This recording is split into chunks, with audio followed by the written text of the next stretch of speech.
안녕하세요. 저는 경기도에 사는 40살 여자입니다. 드라마에서도 현실에서도 시어머니는 며느리들을 힘들게 하기 마련이죠. 하지만 저랑 저희 시어머니 관계는 그렇지 않답니다. 어찌 보면 믿기 힘든 얘기일 수도 있겠네요. 지독한 시월드에 시달리다 함께 탈출한 시어머니와 제 이야기 한번 들어보시겠어요? 저는 별로 행복하지 못한 어린 시절을 보냈어요. 어렸을 때 아버지가 술을 많이 드셨습니다. 매주 찌그러진 주전자를 버리고 새 주전자를 사와야 했으니 말 다 했죠. 엄마는 최악의 상황에서도 저를 잘 키우려고 애쓰셨지만 제가 고등학생이 되던 해 결국 아버지와 이혼하셨습니다. 엄마는 한창 공부해야 하는 나이인 저에게 많이 미안해 하셨어요. 가정을 지켜주지 못해서 미안하다고 하셨습니다. 하지만 저는 오히려 엄마가 하루라도 빨리 이혼하길 바라고 있었어요. 요즘 같은 세상에 이혼이 무슨 대수라고 자꾸 미안하다 그래요? 그런 인간한테서 벗어난 건 축하할 일이지 미안할 일이 아니라고요. 부모 이혼한 거 자식들한테 흠될 일 전혀 아니니까 걱정하지 마요. 저는 엄마가 미안해하지 않도록 꼭 잘 살아야겠다고 다짐했습니다. 열심히 공부해서 좋은 대학에 갔고 식품 영양학으로 대학원 공부도 마친 뒤 대기업의 연구직으로 입사했어요. 그리고 회사 후배인 3살 아래의 남편을 만나 결혼했습니다. 사실 연하보다는 기댈 수 있는 든든한 남자를 만나고 싶었어요. 하지만 남편이 워낙에 성품도 좋고 무엇보다 저를 굉장히 좋아했기에 결혼에 이르게 되었습니다. 문제는 남편 집안이었습니다. 남편 아버지는 교장 선생님으로 은퇴한 권위적인 분이셨어요.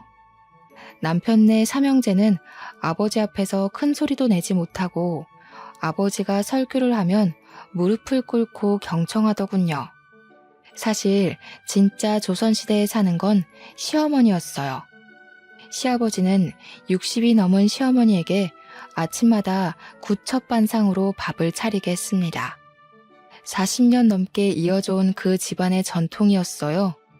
집안에는 결혼 안 한 시고모까지 있었죠. 시부모에게 인사드리러 간 자리에서 무릎을 꿇고 앉았다가 피가 안 통하는 다리를 두드리며 제 현실을 실감했습니다. 솔직히 좀 도망가고 싶었어요.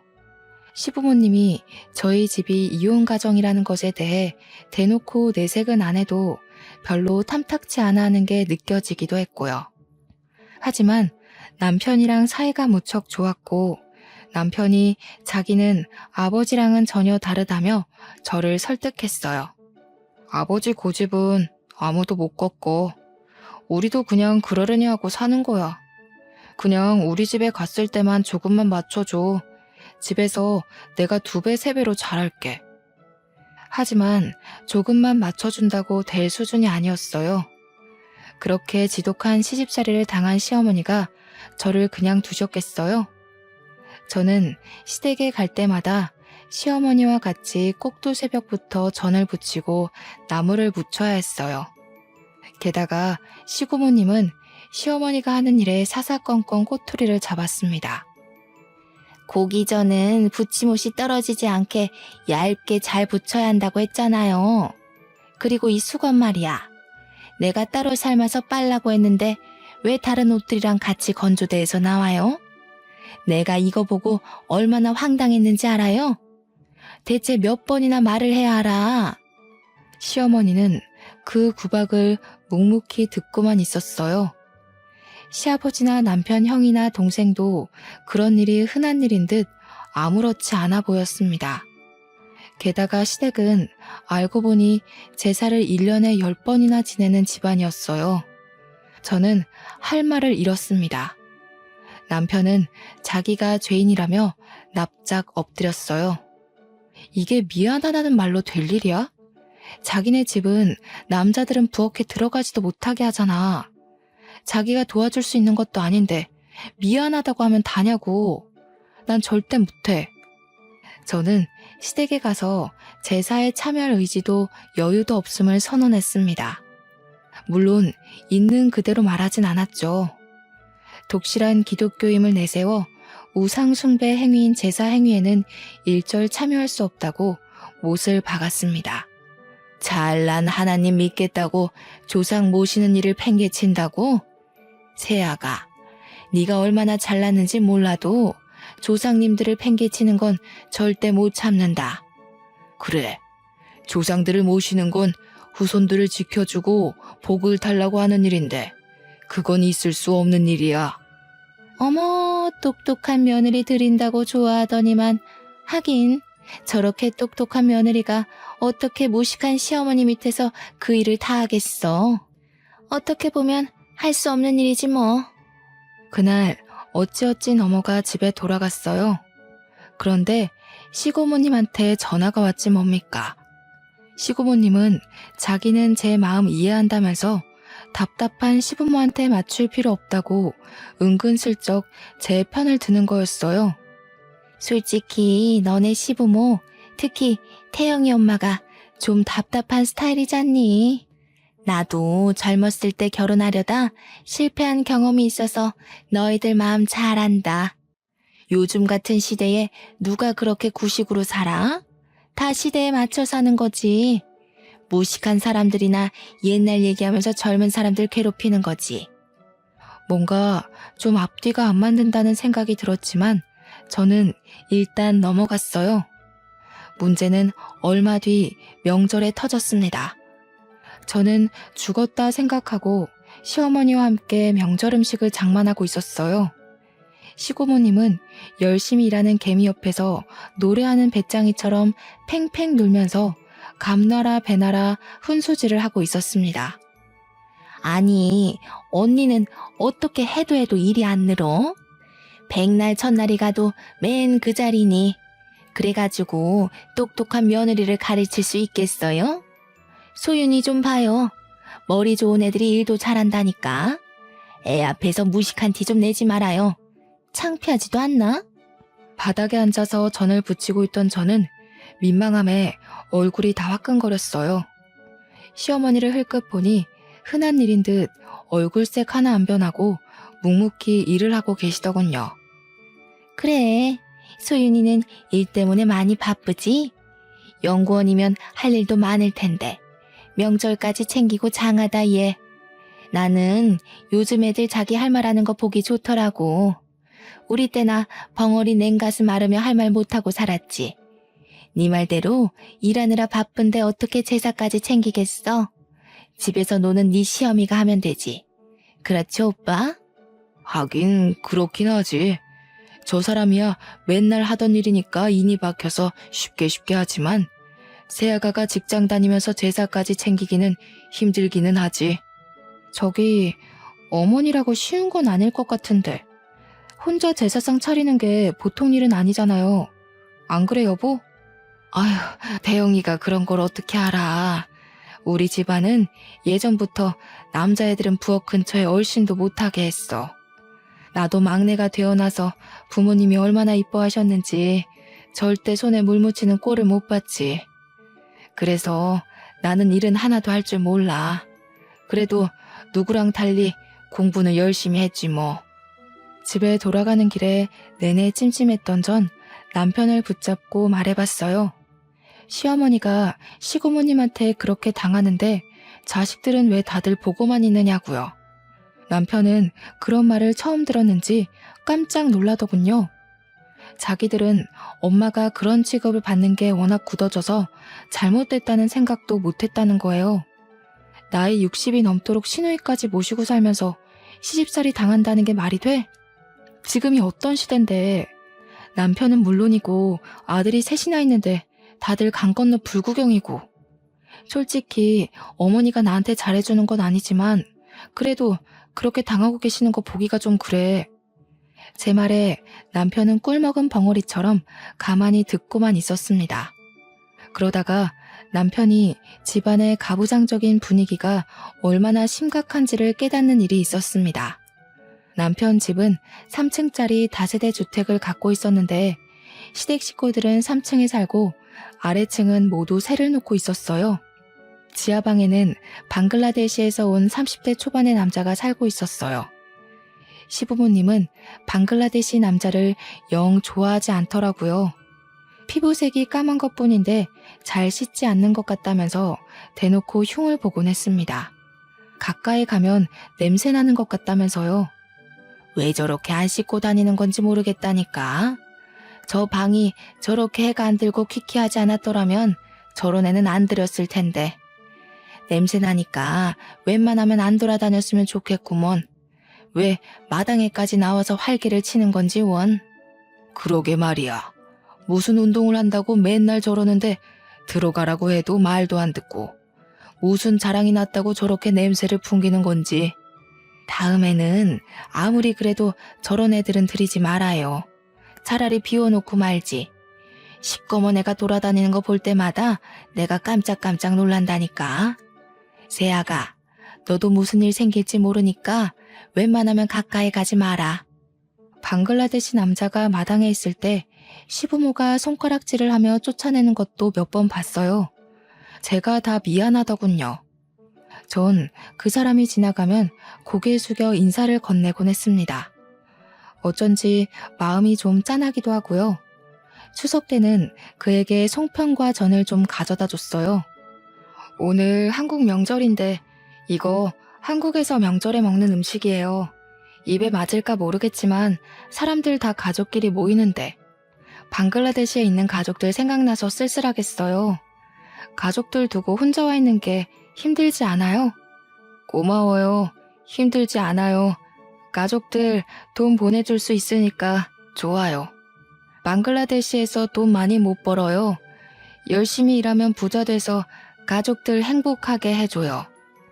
그러다 시어머니가 한밤중에 밖에서 서성이다 강도를 만나는 일이 생겼어요. 빨래를 제대로 나눠서 하지 않았다며 짜증을 내는 시누이 편에서 거드는 남편을 보고 시어머니가 마음이 상하신 거죠. 먹먹한 마음을 달래려 서성이던 시어머니는 강도에게 붙잡혀 카드 번호를 대라는 위협을 받았습니다. 밤늦게 퇴근하다 그 모습을 본 방글라데시 남자 아부가 그걸 보고 시어머니를 구해줬습니다. 아부는 남자에게 주먹을 날려 쫓아내고 놀라서 주저앉은 시어머니를 일으키고 부축해서 집에 데려다 드렸죠. 그 뒤로 아부를 보는 시어머니의 눈빛은 달라졌습니다. TV에 외국인들 사람도 죽이고 무서운 짓 하는 것만 나오니까 걔도 무슨 꿍꿍이가 있는지 늘 의심이 됐는데 옆에서 잡아주는데도 냄새는 하나도 안 나고 오히려 천사처럼 광채가 나는 것 같지 뭐니. 역시 사람은 겉으로 봐선 모른다니까. 맞아요, 어머니. 외국인 노동자 중에도 좋은 사람이 있겠죠. 우리나라 사람 중에도 착한 일 하는 사람, 나쁜 일 하는 사람 있잖아요. 시고모님이랑 시아버지는 그 일을 겪고도 전혀 달라지지 않았어요. 그러다 결국 일이 터지고 말았습니다. 시고모가 아침에 나와 운동하는 아부를 보고는 집의 마당에 있던 대야로 물을 뿌려버린 거였어요. 아부는 깜짝 놀라서 멍하니 쳐다보고 있는데 시고모는 빨리 안 들어가냐며 뺨까지 때리려고 했다고 해요. 마침 아침장을 보고 오다 그걸 본 시어머니가 깜짝 놀라서 시고모님을 말렸고요. 시고모님은 그런 시어머니를 밀어버렸습니다. 감히 나한테 명령을 하냐면서요. 하필이면 시멘트 바닥에 넘어지신 시어머니는 그만 팔이 부러지고 말았어요. 더 가관인 건 시아버지가 그 상황에서도 시어머니 편을 안 들고 시고모 편을 들었다는 겁니다. 하찮은 외국인 놈 편드느라 시누이를 화나게 한 시어머니 잘못이라면서요. 기가 막힐 노릇이죠. 시어머니도 드디어 폭발하고 말았습니다. 그게 어떻게 내 잘못이니? 불쌍한 애를 괴롭히는데 그럼 내가 그냥 가만히 있어야 하니?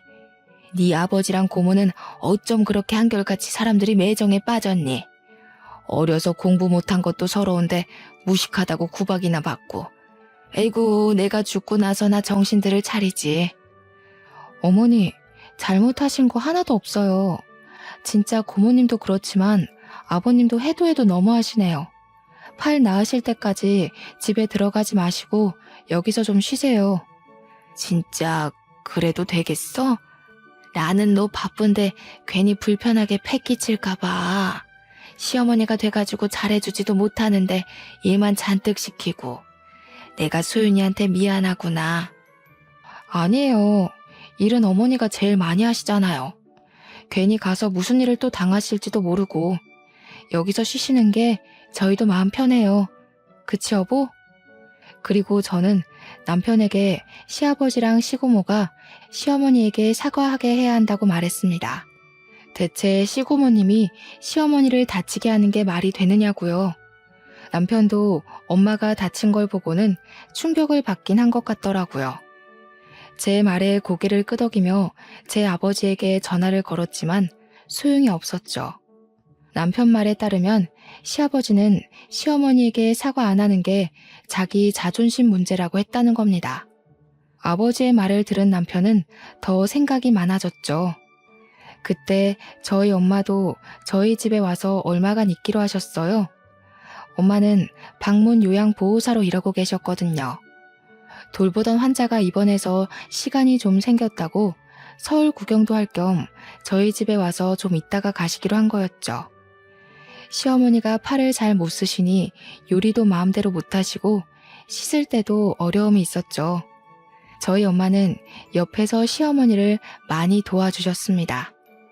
저희 엄마도 예전에 남편에게 당한 게 있다 보니 시어머니 일이 남일처럼 보이지 않는다고 하셨어요. 그렇게 두 분이서 가까이 지내시더니 같이 산책도 가시고 근처에 공연이 있다면서 같이 보러 가시기도 하더라고요. 아까 보니까 이번에 문화센터에서 효도 공연을 한다고 하던데 김영훈이가 온다 그러더라고. 김영훈? 김영훈이 이런 데로 온다고? 나는 별로 좋아하지는 않지만 어디 잘하나 한번 보러 가볼까? 두 분이서 공연을 보고 와서 어찌나 즐겁게 얘기들을 나누시는지요. 얼굴이 발갛게 상기되셔서요. 왜 진작에 좋은 공연에 데려가드리지 못했나 싶더라고요. 엄마랑 시어머니는 서로 신세한탄도 많이 나누셨어요.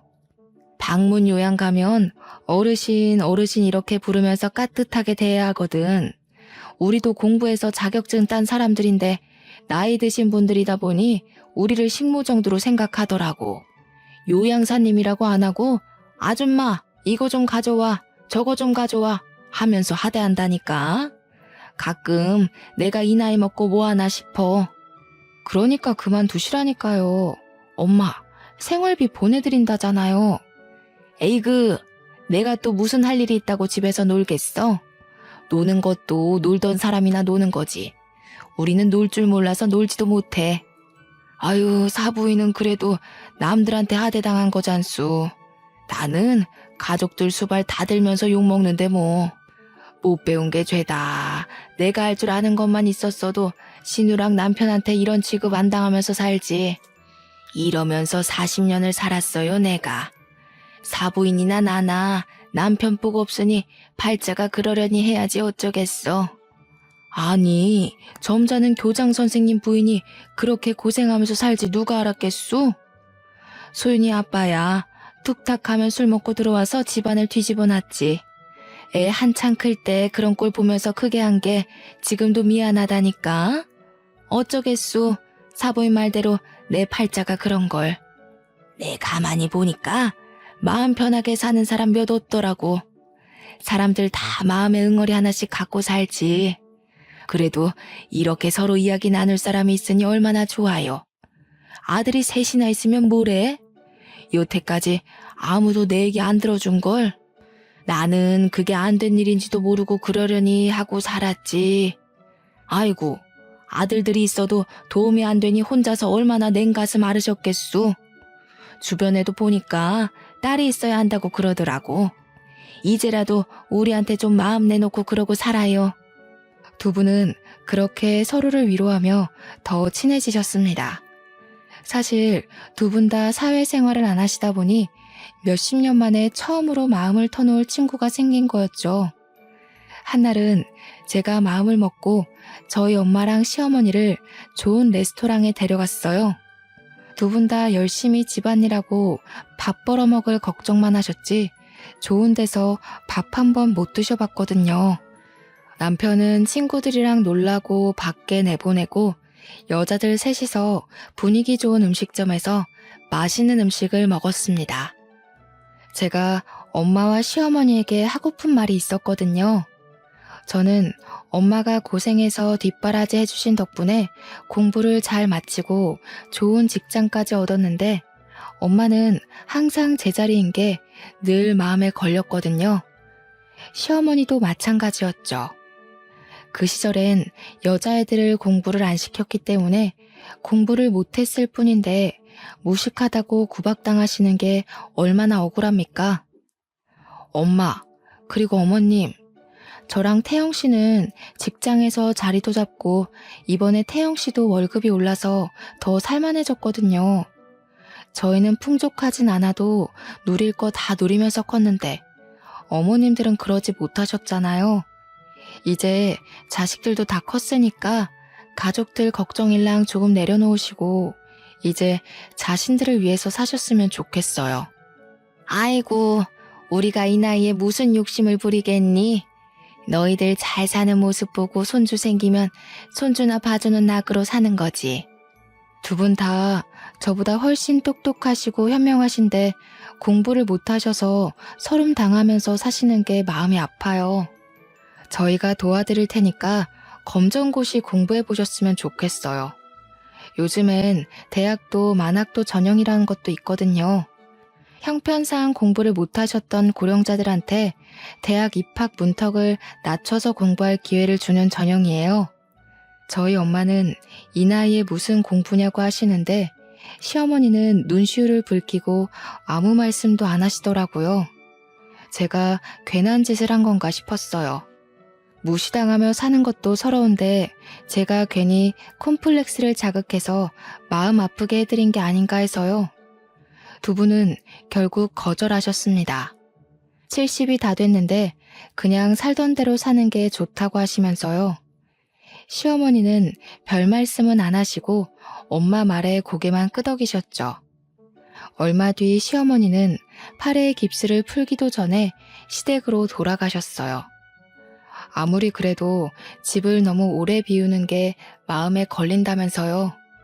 그런데 며칠 뒤 시고모님한테 전화가 오는 게 아니겠어요? 시어머니가 없는 동안 시아버지랑 시고모님은 엄마 없는 아이들처럼 라면이나 끓여 먹고 집안은 엉망이 된 채로 살았습니다. 남편도 몇 번 집에 갔다가 학을 떼고 돌아왔죠. 다 큰 어른들이 어떻게 집안 꼴을 그렇게 하고 사냐면서요. 그게 그럴 수밖에 없는 게 모든 일을 다 시어머니한테 시켰으니 할 줄 아는 게 없을 수밖에요. 시아버지는 그제야 너는 어떻게 그렇게 할 줄 아는 게 없냐며 시고모님을 나무랐다고 하시고요. 그동안은 제가 시댁에서 오는 전화를 제대로 받지 않거나 바쁘다면서 금방 끊어버렸습니다. 시고모님은 저한테 전화해서 그동안 받았던 서름을 토로하는 한편 그 화를 시어머니에게 돌렸습니다. 며느리야, 내 말 좀 들어보거라. 너네 시부 말이다. 자기도 할 줄 아는 것도 쥐뿔도 없으면서 나한테 뭐라 그러지 뭐야.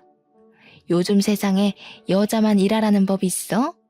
안 해본 건 전하나나 똑같지 뭘. 네 시엄마도 그래. 그렇다고 2달 넘게 안 들어오는 게 말이 되니? 여자가 소박 맞고 싶어 작정한 것도 아니고. 고모님, 여자만 일하라는 법은 없으면 저희 어머님한테만 일 시키는 건 이상한 거 아닌가요? 그리고 어머님이 오죽하면 집에 안 들어가셨겠어요. 어머예, 나는 어릴 때부터 막내로 귀하게 자라서 집안일은 일절할 줄을 몰라요. 너네 시엄마는 내가 아주 정신을 차리게 일 시키고 있는데 뭐 세탁기 쓰지 말라고 다 손빨래 하라고 시켰어. 자꾸만 옷들을 섞어 빨아서 안 그래도 골치였잖니. 네? 세탁기를 못 쓰게 한다고요? 그래. 혼쭐이 나봐야 정신을 차리지 원. 안 그러면 손아래라고 시누이 무서운 줄 모르고 기어오르지 않니? 못 배웠으면 알아서 기는 맛이라도 있어야지. 무식한 주제에 제 주장은 다 챙기려고 하니 그게 문제지 뭐야?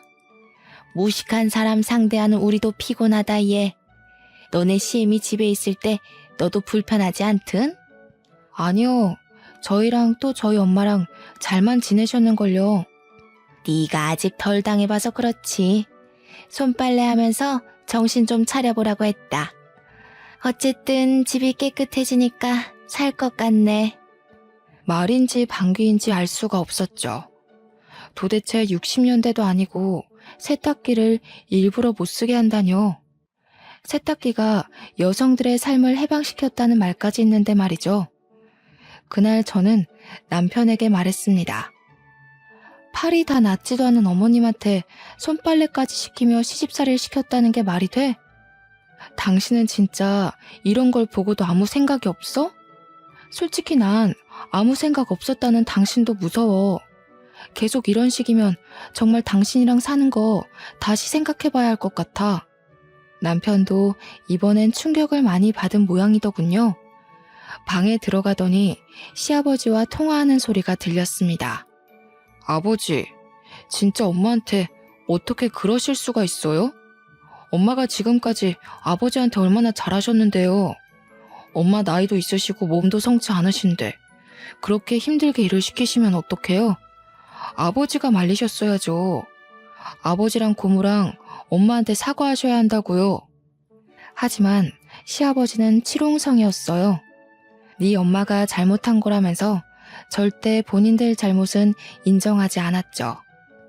평소 늘 온화하고 감정을 터뜨리는 법이 없는 남편도 결국은 분통이 터지고 말았습니다. 우리 아버지가 저렇게 편협한 분인지 몰랐다면서 화를 내고 혼자 머리를 싸매고 끙끙대더군요.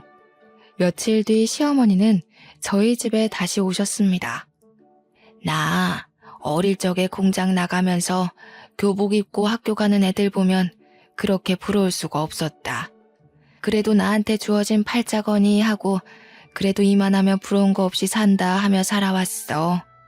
그렇지만 공부 못한 게 늘 한이 되고 공부 못했단 이유로 무식하다는 소리 듣는 건 더 서러웠다. 엄마, 그동안 제가 마음 못 헤아려드려 죄송해요. 저는 그냥 엄마는 그렇게 사는 게 당연하다 여긴 것 같아요. 아버지가 엄마한테 그렇게까지 하실 줄이야. 지금까지 많이 참으셨는데 지금이라도 이혼하시는 게 낫지 않을까 싶은데. 내가 이 나이 먹고 이혼은 해서 또 뭐 하겠니? 그 집에서 당하는 꼴은 서럽지만 흔한 말로 무슨 부귀영화를 누린다고 이혼을 하겠어. 하지만 무식하다 무시당하는 건 이제는 싫다. 새아가 말대로 이제라도 공부해서 몇십 년 묵은 한을 풀어야겠어. 잘 생각하셨어요. 어머니, 정말 잘 생각하셨어요. 시어머니가 담담하게 이야기하는 모습을 보니 어쩐지 눈물이 날 것 같더군요. 시어머니가 검정고시 공부하기로 했다는 소식을 들은 저희 엄마도 결국 함께 검정고시 공부를 하기로 했습니다. 저는 두 분 생활비 걱정 말고 하고 싶으셨던 공부 마음껏 하시라고 말씀드렸어요. 그렇게 해야 우리 어머니들이 자신의 삶을 찾아야 비로소 저희 삶도 온전해질 것 같은 느낌이었거든요. 두 분은 함께 중학교 졸업학력 검정고시반에 들어가셨습니다. 저희 엄마는 저희 집에서, 시어머니는 시댁에서 다니셨지만 종종 저희 집에서 같이 주무시며 함께 공부하셨어요. 남편은 저에게도 사과했어요. 앞으로는 시댁에서 제가 부당한 대우를 당하면 적극적으로 제 편을 들어주겠다고 했습니다. 늦은 나이에 다시 시작한 어머니들의 공부는 결코 쉽지 않았어요. 저희 엄마는 툭하면 머리가 아프다며 싸매고 들어 누우셨죠. 시어머니도 열심히 공부하셨지만 중학교 졸업학력 검정고시를 두 번째 떨어졌을 때는 많이 실망하신 눈치더라고요. 사부인, 우리가 어려운 시절에 태어나 어린 시절에 공부를 못하고 나이 들어 이 고생이지요. 그래도 저는 이런 생각이 듭니다. 그래도 늦게라도 공부를 해볼 수 있다는 게 어딥니까? 우리가 마지막까지 하늘 품고 가지 않게 자식도 저렇게 응원해주고 시간은 아직 많이 남아있잖소. 저는 두 분이 포기하지 않으시도록 더욱 옆에서 열심히 응원하고 보조해 드렸습니다. 솔직히 말하면 저도 힘든 점이 많았습니다. 제 일만 해도 버거울 때가 많았거든요. 그래도 모르는 게 있다고 하시면 다른 일 다 제쳐두고 가서 알아들으실 때까지 설명해 드렸어요. 워낙에 공부를 안 하던 분들이시다 보니 처음엔 쉬운 개념도 잘 이해를 못 하실 때가 있었어요. 하지만 우리 어머니들이 누굽니까? 괜히 어머니는 강하다는 말이 있는 게 아니죠. 두 분은 포기하지 않았습니다. 중학교 검정고시에 합격하던 날 눈물을 흘리며 서로 부둥켜 안으시던 두 분이 생각나네요. 그날 시어머니는 집에 들어가 선언했습니다. 당신들 밥은 이제 당신들 손으로 차려 먹으라고요. 시어머니가 그런 말을 했다는 걸 듣고 저는 정말이지 속이 시원했답니다. 있을 때 잘하라는 말은 저희 시아버지를 위해 있는 말이 아닐까요? 시어머니는 저희 엄마랑 둘이서 노래교실도 다니면서 더욱 즐겁게 지내게 되었어요. 반대로 시아버지랑 시고모님은 집에서 죽상을 하고 있다가 남편과 형제들에게 전화에 툴툴거리기 일쑤였죠. 한 번은 시아버지는 시어머니가 공부하러 나가는 게 고가웠는지 이것저것 꼬투리를 잡으시더군요. 저는 아침 일찍 어머니를 모시러 갔다가 그 싸움을 고스란히 구경하고 말았죠. 가정주부가 무슨 헛바람이 들어가지고 공부를 한다고 집안 살림을 내팽겨쳐? 당신이 공부해서 쓸 데가 어딨어? 내 삶을 찾겠다느니 헛소리만 잔뜩 해대고 쓸데없는 짓 하지 말고 하던 대로 살아. 바람만 잔뜩 들어가지고 남들 보기 창피스럽지도 않아? 하나도 안 창피해요. 여태까지 공부 못한 게 더 창피하죠. 공부해보니까 그렇수다.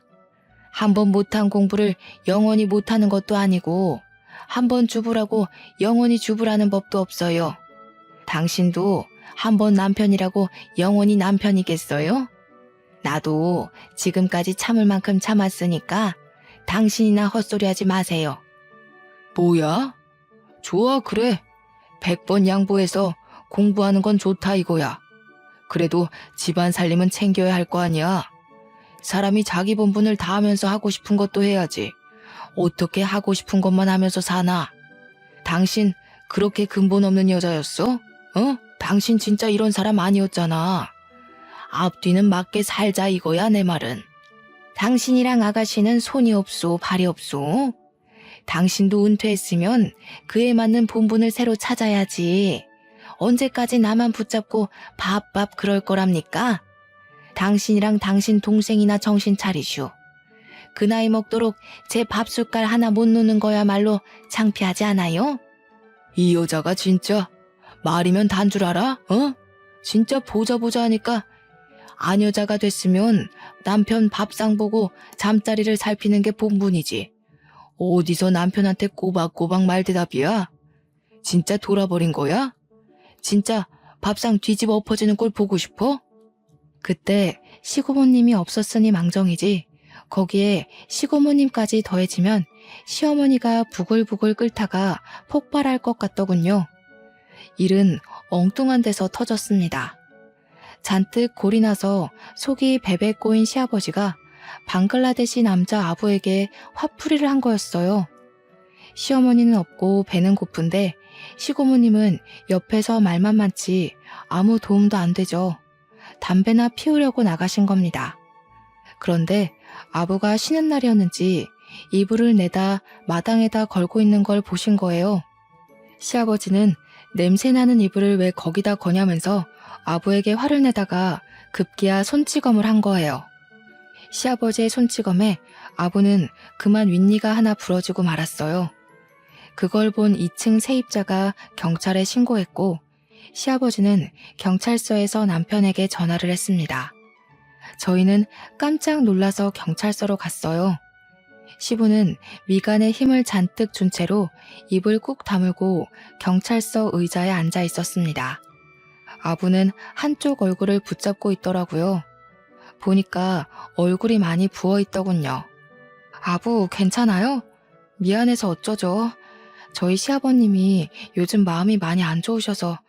그래도 그러면 안 되는 건데 남편이랑 제가 대신 사과할게요. 정말 미안해요. 괜찮아요. 소윤 잘못 아니에요. 나 운동신경 좋아서 많이 안 다쳤어요. 내가 잘 막아서 이빨 하나만 부러졌어요.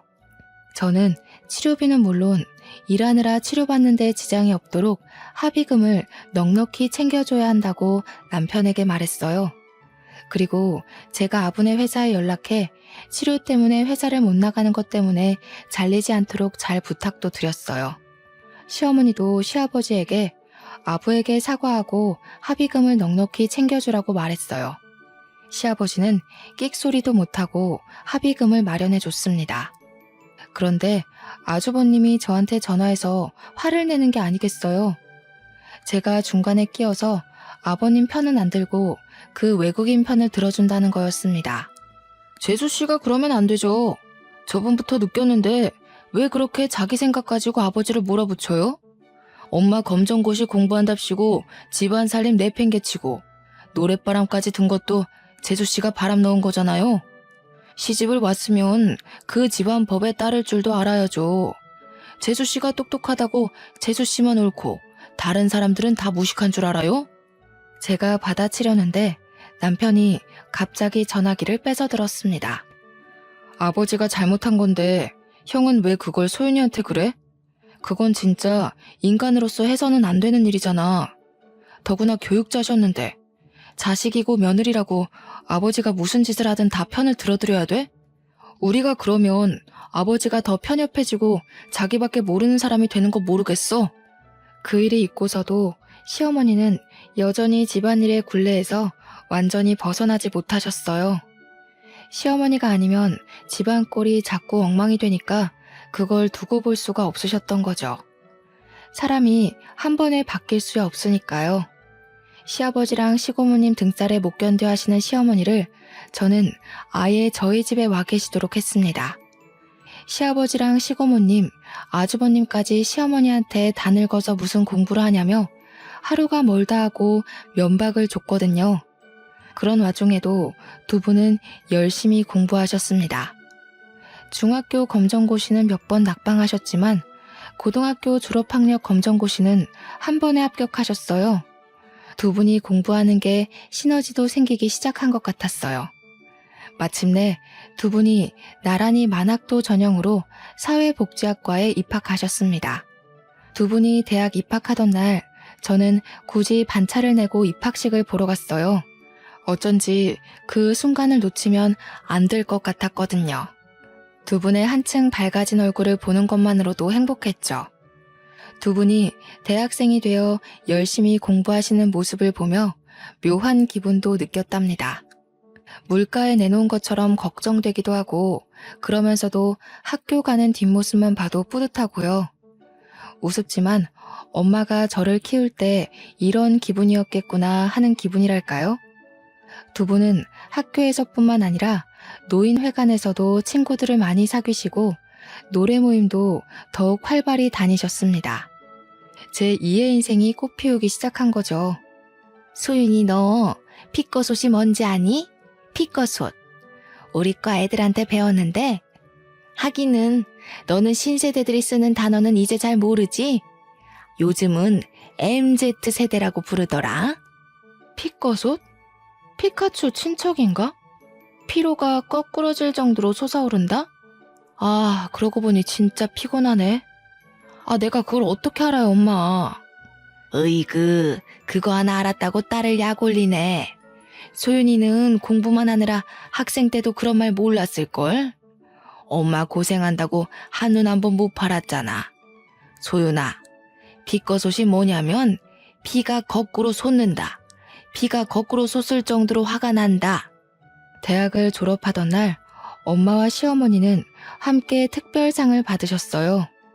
고령에도 불구하고 열심히 공부하는 모습으로 젊은 학생들에게까지 본보기가 됐다고 주는 상이었죠. 두 분이 뒤늦게 공부하느라 고생하신 걸 아는 저는 가슴이 찡했습니다. 두 분은 노인 심리 상담사 자격증을 따서 노인회관에서 상담사로 일하기로 되어 있었습니다. 시간제 일이기는 하지만 그래도 취직이 된 게 어디예요?